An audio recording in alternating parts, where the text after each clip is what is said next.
Halo, hari ini kita akan bahas media Digdaya Media Nusantara yang beranggotakan Laina, Melati, Naila, Syaki, dan Syadita. Jadi sebenarnya Digdaya Media Nusantara itu siapa sih? Menurut Wikipedia, PT Digdaya Media Nusantara merupakan perusahaan yang memiliki dan mengelola Garuda TV. Tahu kan? Sebuah jaringan televisi swasta nasional di Indonesia. Sekarang namanya Garuda TV. Dulu namanya tuh Digdaya TV. Kantornya terletak di TB Simatupang. Biasanya kalau kita lewat tol, suka kelihatan tuh kantornya.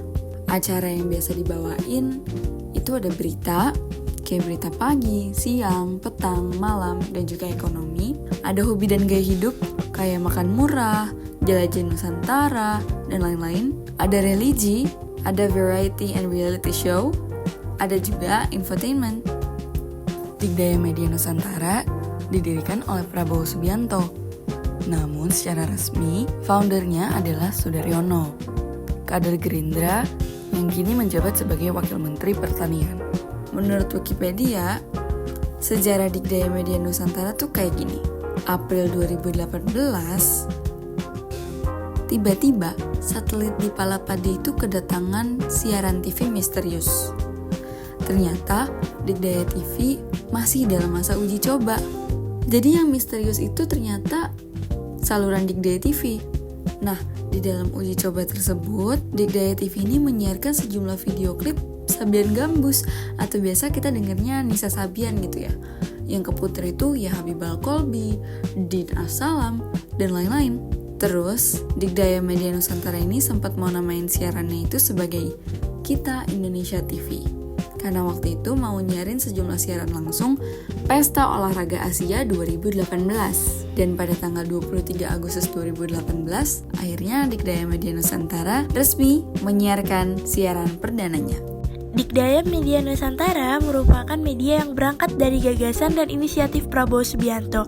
Meski begitu, secara resmi perusahaan ini didirikan dan dipimpin oleh Sudaryono, kader Gerindra yang tercatat sebagai founder dan pengelola utama. Di bawah kepemimpinan Sudaryono, Digdaya Media Nusantara terus berkembang, membawa arah dan visi yang sejak awal diinisiasi oleh Prabowo.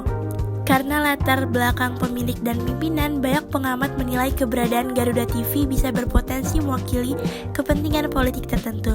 Meskipun afiliasi ada, sejumlah laporan menyebut bahwa program-program Garuda TV fokus pada hiburan, edukasi, dan tayangan umum, bukan hanya berita politik. Namun, kritik dan dugaan bahwa kanal ini bisa dipakai sebagai saluran opini atau propaganda tetap muncul karena kepemilikan dan koneksi politiknya. Selanjutnya, kita bakal membahas kekayaan pemilik grup Digdaya Media Nusantara. Mengutip laporan harta kekayaan penyelenggara negara elektronik (ELHKPN) yang diunggah di laman Komisi Pemberantasan Korupsi (KPK), Sudaryono diketahui memiliki harta berjumlah 8.891.192.525 perak per Selasa 10 September 2024. Oke, ini merupakan perincian lebih lengkapnya dari kekayaan pemilik grup Digdaya Media Nusantara. Yang pertama ada tanah dan bangunan sebesar 50.294 juta. Lalu ada alat transportasi dan mesin sebesar 750 juta. Lalu ada harta bergerak lainnya yaitu 2.325 juta. Ada surat berharga sebesar 7.558 juta. Lalu ada kas dan setara kas sebesar 8.404 juta 192.525 perak. Lalu ada utang sebesar 60.470 juta. Dalam LHKPN-nya, Sudaryono mengakui kepemilikan atas 16 bidang tanah yang diklaim dari hasil sendiri. Aset-aset properti tersebut tersebar di daerah Bogor, Depok, Tangerang Selatan, Semarang, Klaten, Sukoharjo, dan Jepara. dengan luas berkisar antara 25,4 hingga 19.440 meter persegi. Dia juga mempunyai 3 unit kendaraan bermotor roda 4 yang diklaim dari hasil sendiri. Transportasinya meliputi Toyota Fortuner tahun 2014 senilai 250 juta, lalu ada Toyota Innova tahun 2018 senilai 150 juta, dan Toyota Fortuner pada tahun 2022 senilai 350 juta. Nah teman-teman, sejauh ini PT Dikdaya Media Nusantara tidak memiliki kasus yang menonjol. Namun, sejak tanggal 10 November tahun 2021, Dikdaya TV resmi berganti nama menjadi Garuda TV, sebuah langkah yang disebut sebagai upaya untuk memberikan porsi yang lebih besar pada program-program edukatif, serta untuk memperkuat nilai nasionalisme, khususnya bagi masyarakat di daerah.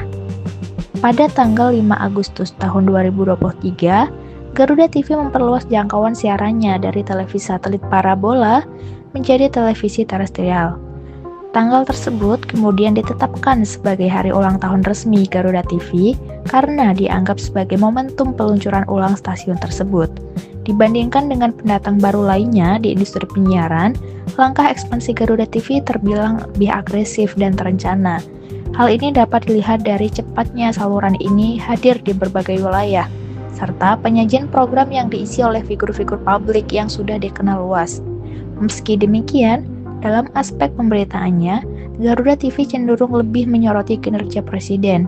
Selain menjadi kanal berita, Garuda TV juga memposisikan diri sebagai media edukasi yang inovatif. Thank you for watching. See you on the next video.